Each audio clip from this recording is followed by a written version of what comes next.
Mtazamaji, na waziri wa usalama wa ndani Kipchumba Murkomen bila shaka ameahidi kuchukua hatua dhidi ya maafisa wa wanyamapori wanaodaiwa kuhusika na kupotea kwa Brian Odhiambo miezi miwili iliyopita. Tupate taarifa hii kwa kina. Sure that ni sawa, waja na yeye. Hotuba ya waziri ilikatizwa kwa muda baada ya Elizabeth Auma, mamake Brian, kupenya na kumfikia Murkomen.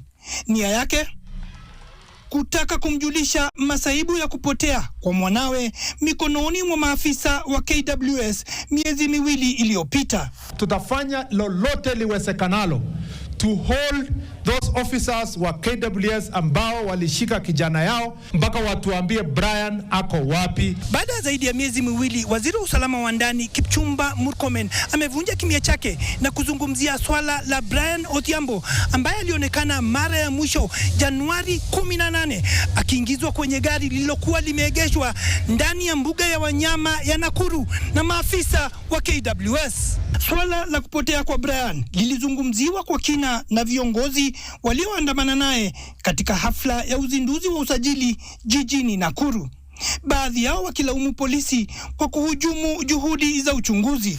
Idara ya polisi imekuwa ikifanya uchunguzi hiyo karibu ifikie mwisho, na utaona kwamba wale maofisa walihusika watapelekwa kotini na wataondolewa kwa kazi.